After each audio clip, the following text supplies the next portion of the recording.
मुझे दिखावा पसंद नहीं। मुझे वो लोग से नफरत है।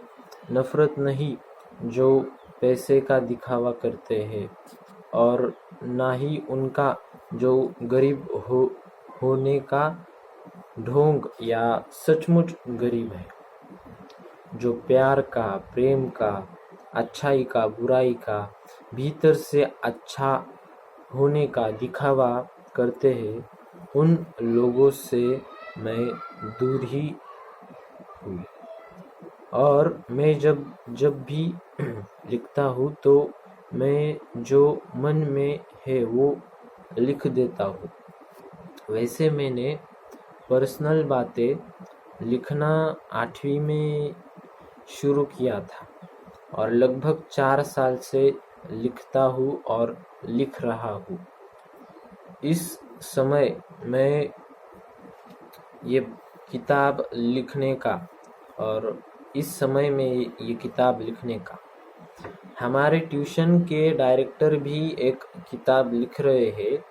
वैसे 21st सेंचुरी में किताब लिखना कोई बड़ी बात नहीं है, ऐसा लोग सोचते हैं, क्योंकि एआई ने तो अब किताब भी लिखना शुरू की है। एक किताब लिखने में आज के समय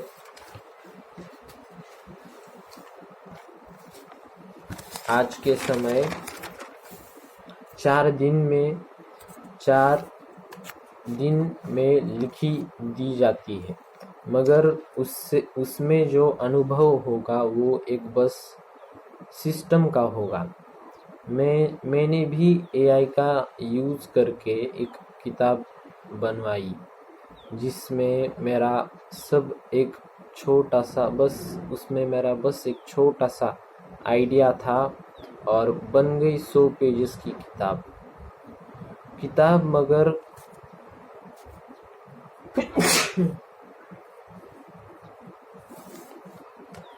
मगर उसमें क्या लिखा है मुझे कुछ नहीं पता। वो किताब तो बन गई, मगर उसमें क्या लिखा है मुझे पता नहीं।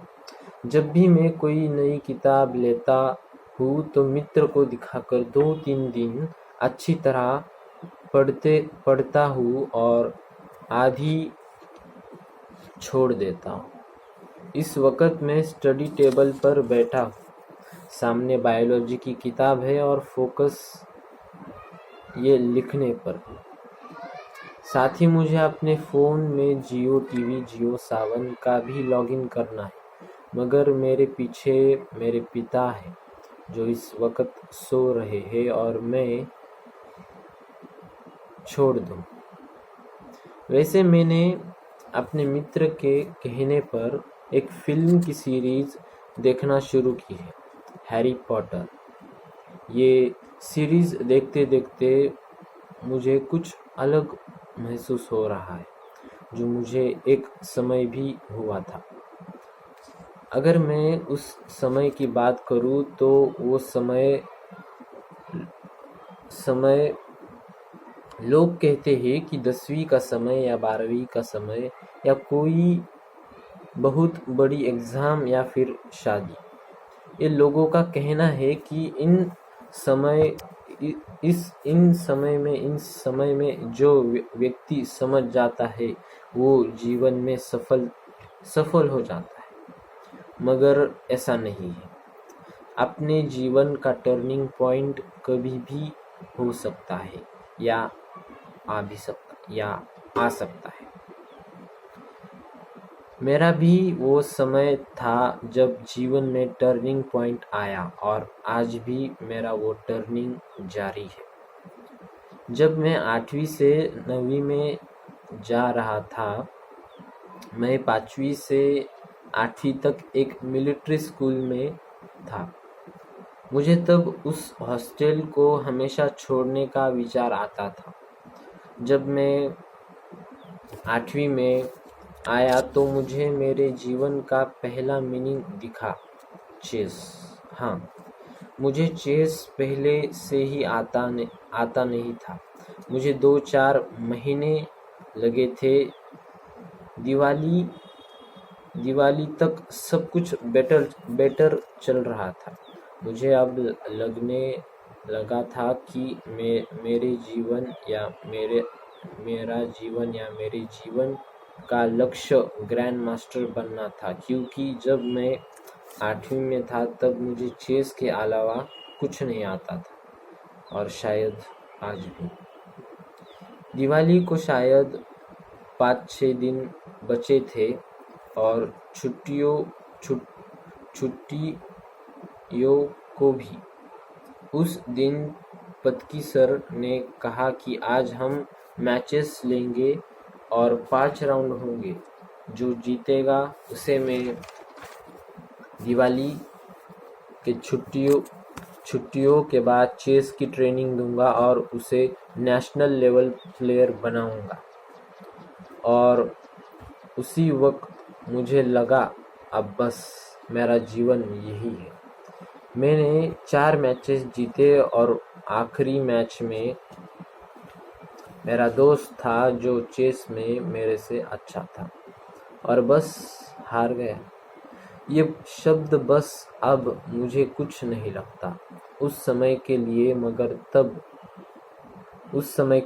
मगर तब मेरे लिए उस समय एक शब्द आया, बस खत्म। क्योंकि मुझे ना कभी टेस्ट में अच्छे मार्क आए, ना कभी आउटडोर खेल में मैं अच्छा था, और वो एक ही ऐसा गेम था जो मुझे आने लगा था, और वो मैच के बाद उसकी भी उम्मीद टूट गई थी। हमारी मैच आते आते सर मीटिंग के लिए चले गए थे, और हम पर नज़र बंधाए एक 10वीं क्लास का उनका प्रिय स्टूडेंट। उसने मेरे जीते मित्र का नाम उस कागज़ पर लिखा, और मैंने पूछा, क्या मुझे भी ट्रेनिंग मिलेगी? उसने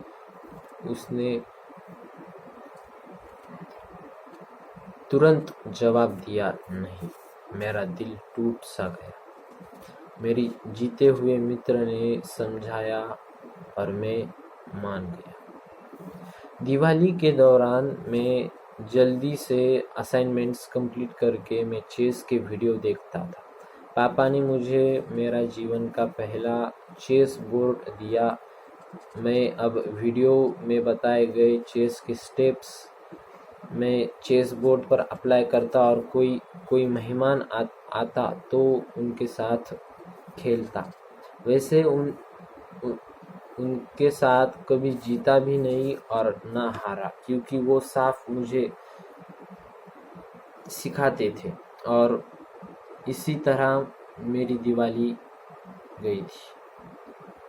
स्कूल को आया, मगर इस बार चेस का बोर्ड और एक अलग तरह का भाव, भक्ति चेस के प्रति। मैं मान के चला कि इस साल ट्रेनिंग के लिए नहीं लिया तो क्या, अगले साल। कॉन्फिडेंस। मगर नेचर ने मुझे एक चांस दिया। सर ने वो पहली की मैचेस कैंसिल कर दी, और अब मुझे ट्रेनिंग के लिए चांस मिल गया और एक उम्मीद आ गई थी। मैं खुद को ट्रेन करने लगा दिवाली के समय, और बस इसकी आगे कहानी